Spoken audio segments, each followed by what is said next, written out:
Hello दोस्तों। तो कैसे हैं आप लोग? उम्मीद करता हूँ अच्छे होंगे। मैं भी बहुत अच्छा हूँ। तो हम लोग क्लास 11th यानी कक्षा 11 का गणित पढ़ रहे हैं और उसमें हम चैप्टर नंबर 2 संबंध एवं फलन पढ़ रहे हैं। ठीक है। संबंध एवं फलन के ऑलरेडी बहुत सारे लेक्चर्स आ चुके हैं, तो यदि आप लोगों ने वो नहीं देखे तो पहले आप उन्हें देख लीजिए। मैंने संबंध के बारे में सारी बातें बता रखी हैं कि संबंध क्या होता है, प्रांत सह प्रांत संबंध का कैसे करके निकालते हैं, प्रतिलोम संबंध क्या होता है, सब कुछ मैंने बता रखा है। ठीक है। आप जाएंगे तो आपको प्लेलिस्ट मिल जाएगी इसी चैनल पर, आप आराम से देख लीजिएगा। पिछली क्लास में हमने एक्सरसाइज शुरू की थी, इसका नाम है एक्सरसाइज 2B। ठीक है, पर्सनालिटी 2B ये हमने शुरू की थी और इसके हमने 4 तक सवाल कर लिए थे। ठीक, आज हम उससे अगले करेंगे। देखो अगला सवाल है 5वां। ये सवाल बोल रहा है वास्तविक संख्याओं में एक संबंध आर इस प्रकार है। वास्तविक संख्याओं को आप जानते हैं भली भांति कि वास्तविक संख्याएं क्या होती हैं। कहना है कि एक संबंध आर इस प्रकार है कि x r by this simplify 2x plus 3y बराबर 4। ठीक, कह रहे हैं तो बताओ निम्नलिखित में से कौन से कथन सत्य हैं। ये वाला ये 4-6 कथन दिए हैं, इनमें बताओ कौन से सत्य हैं। तो देखो इस लाइन का मतलब क्या, पहले वो समझो कि ये लाइन क्या बोल रही है। ठीक है, देखो ये वाली लाइन, इसका मतलब समझो आप, ये लाइन क्या बोल रही है। ये ऐसा बोल रही है कि जो आर हम डिफाइन करेंगे ना, आर जो, और आर कहाँ से आ रहा है, वास्तविक संख्याओं में से। यानी जो समुच्चय है वो तुम्हारे पास में वो वास्तविक संख्याओं का समुच्चय है। वास्तविक संख्याएं आपको पता है, वास्तविक संख्या वैसे आर से डिनोट करते हैं। ये होती हैं जैसे ये सभी नंबर होते हैं, जैसे 0 1 2 3 हो गया, और -1 2 -2 -3, ऐसे इस प्रकार से 1/2 जितने भी नंबर आ जाते हैं ना वो सब वास्तविक संख्याओं में से आते हैं। ठीक है। तो ये बोल रहे हैं कि इन जो ये वास्तविक संख्याएं हैं इससे एक संबंध बनेगा, वो इस कंडीशन को सेटिस्फाई करेगा। ठीक है। जैसे देखो पहला ऑप्शन दिया रखा है, पहला ऑप्शन दिया है कि 0 और 1। तो बताओ ये सेटिस्फाई करेगा कि नहीं करेगा। अब इसका मतलब क्या है पहले आप ये समझो। देखो एक्स आर वाई है, एक्स आर वाई, देखो यहाँ पर एक्स का मान कितना है 0 और वाई का मान कितना है 1। तो अगर x का मान 0 है, y का मान 1 है, तो आप इसमें रखो, x और y की वैल्यू इसमें रखो, फिर देखो कि 4 आ रहा है कि नहीं। अगर 4 आ रहा है तो क्या कहते हैं, मतलब ये कथन सत्य होगा। अगर 4 नहीं आ रहा तो ये कथन असत्य होगा। बात खत्म। ठीक है। तो यहाँ पर 2 गुणे 0, एक्स की वैल्यू 0 प्लस 3 गुणे 1, तो ये आ जाएगा 0 प्लस 3, ये 3 आ गया। ये 4 बराबर थोड़ी है, तो ये कथन कथन कैसा है, ये कथन असत्य है। ठीक है। तो ये कथन कैसा हो गया, असत्य। अच्छा, ठीक है, समझ में आ गया। तो ये बोल रहा है यानी 2x प्लस 3y जो भी दिया है वहाँ पर x का मान जो है वो रख के देखो, आप y का मान है जो वो रख के देखो। अगर 4 के बराबर आ जाता है तो कथन सत्य है, अगर नहीं आता तो असत्य है। ठीक है। देखो इसमें दूसरा जो दिया है, दूसरा पार्ट ये दिया है कि 1r2/3 ये दिया है। अब ये आप रख के देख लो। तो इसका मतलब क्या है, देखो 2x प्लस 3y बराबर 4, इसको सेटिस्फाई करना चाहिए। यानी x का मान यदि मैं 1 रखूँ, y का मान 3 रखूँ, तो वो 4 के बराबर आ जाना चाहिए। तो ये कथन सत्य होगा, अन्यथा असत्य होगा। तो आप रख के देख लो। तो देखो 2 x की जगह पे कितना है 1, तो 1 रख दो, प्लस 3 y की जगह पे कितना है 2/3 बराबर 4 चल ही रहा है। ठीक है। तो 2 एक कम 2, प्लस 3 से 3 गया यहाँ पर 2 बराबर 4। तो 2 प्लस 2 कितना होता है 4 और बराबर 4। हाँ ये बात सत्य है, 4 बराबर 4। ठीक है। तो ये तुम्हारा कथन कैसा हो गया, सत्य हो गया। ठीक है। आप इसे लिख दोगे सत्य है। ठीक, इसे आप लिखोगे असत्य है। क्लियर। देखो तीसरा पार्ट क्या दिया रखा है, मेरे ख्याल से आप समझ गए होगे कि क्या बोलना चाह रहा है ये। तीसरा पार्ट है 2/3 R1। तो यहाँ पर देखो x का मान कितना है 2/3, y का मान कितना है 1। तो आप इसमें रखो 2x प्लस 3y बराबर 4। इसमें x और y के मान रख दो, x और y के मान रखोगे तो 2/2 गुणे x का मान कितना है 2/3, तो 2/3 आप रख दो, और प्लस 3 गुणे 1 बराबर 4 है, उसको चलने दो। तो ये कितना आ गया 2 दूनी 4/3 प्लस 3 बराबर 4। तो आप इसको जब हल करोगे तो कितना आ गया 4 प्लस 9/3 और बराबर 3 और 9 4, वो सॉरी बराबर 4 है ना। तो 9 और 4 और 9 कितना हो गया 13/3 बराबर 4। तो ये इसके बराबर 13/3 4 के बराबर थोड़ी होता है। ठीक है। तो ये बात कैसी होगी, असत्य हो गया। आप ऐसे लिख दोगे, अतः यह कथन असत्य है। ठीक है, यदि आपको पूरा लिखना है। ठीक, यह कथन असत्य है। इसी प्रकार से देखो और भी पार्ट है, वो मैं नहीं करवाऊँगा, वो आप खुद कर लेना। देखो और पार्ट कौन से हैं, एक देखो चौथा पार्ट है, ये दिया है 0R 4/3, 0R 4/3। और फिफ्थ है तुम्हारा 4/3R 0।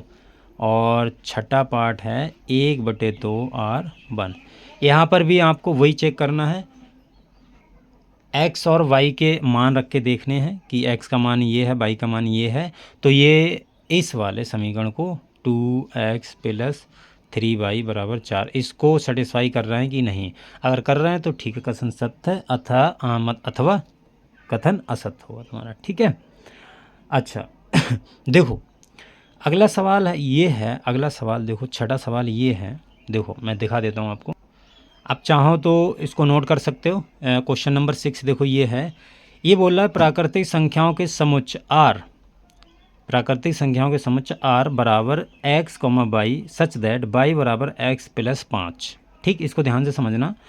कॉमा x संख्या 4 से कम है, एक प्राकृतिक संख्या है x, y belongs to n द्वारा एक संबंध r परिभाषित कीजिए।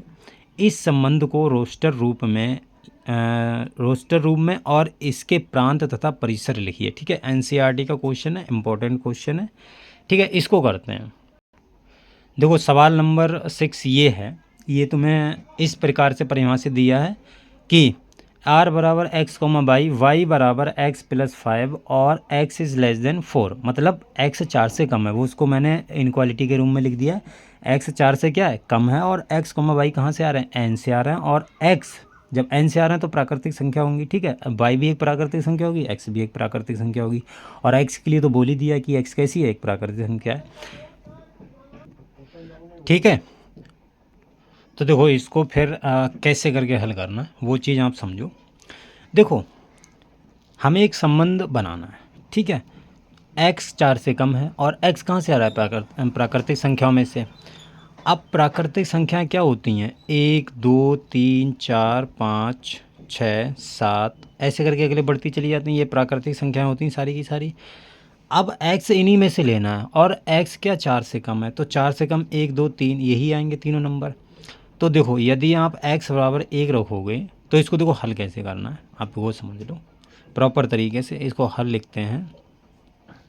ठीक, तो यदि आप ऐसे लिखना, यदि x बराबर 1, ठीक, आप एक लाइन और लिख देना, देखो मैं ऊपर लिख दे रहा हूँ, चूँकि आप लिखो चूँकि x एक प्राकृत संख्या है तथा 4 से कम है, अतः, ठीक है, ऐसे करके आपको लिखना है एग्ज़ाम में।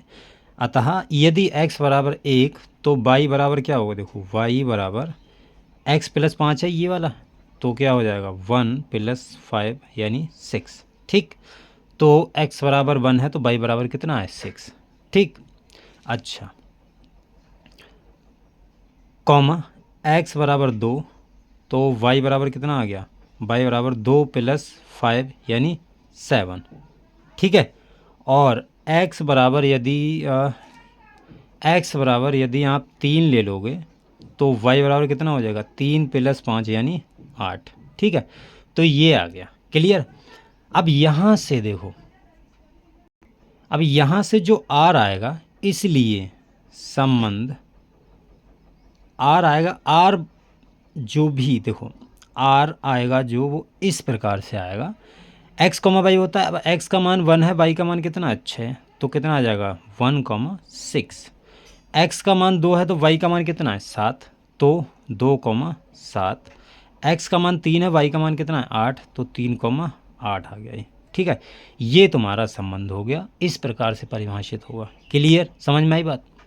अब देखो यहीं मैं इसका आपको क्या कहते हैं, इसने पूछा है कि साथ में ही, देखो ये मतलब साथ में पूछा प्रांत और परिसर, लेकिन बोला है कि जो r है उसको रोस्टर विधि में लिखो, तो रोस्टर विधि में यही होता है ना ये तो रोस्टर विधि में लिखा हुआ था। रोस्टर विधि आपको पता होगी, समझ में हमने पढ़ रखी है कि जैसे जो बोला है वही, जो आया है वही लिख दो, या जो बोल रहा है कि जैसे प्राकृतिक संख्याएं बोल रहा है तो प्राकृतिक संख्या सभी लिख दो, ठीक है। वो रोस्टर विधि होती है, वो मैंने आपको बता रखी है, आप लोगों ने, आपको पता भी होगी, ठीक है।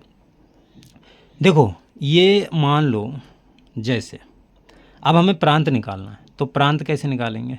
प्रांत जो है,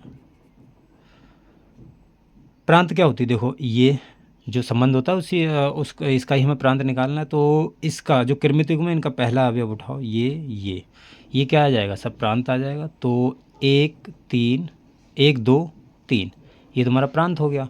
और परिसर क्या हो जाएगा? परिसर क्या होगा बताओ? इसी संबंध के जो लास्ट वाले अवयव हैं कृमित युग्म के, इस संबंध में जो कृमित युग्म के लास्ट वाले अवयव हैं वो उठा लो। तो क्या है देखो, वो 6 है, 7 है और 8 है, ये तुम्हारा प्रांत आ गया। क्लियर? बस ये हो गया सिंपल, ठीक है। चलिए फिर आज के लिए इतना ही रखते हैं, मिलते हैं अगली वीडियो में। और भी देखो इसके जो सवाल हैं आपसे जो बनते हैं वो आप कर लीजिए, नहीं तो नहीं बनेंगे तो कोई बात नहीं, मैं आपको यहाँ पर बता दूंगा। जो अच्छे अच्छे सवाल हैं वो सारे मैं करवा दूंगा, ठीक है। तब तक आप यहाँ तक कंप्लीट कर लीजिए और जो सवाल इसके एक्सरसाइज के बने वो कर लीजिए, ठीक है। फिर मिलते हैं अगली वीडियो में, तब तक के लिए बाय।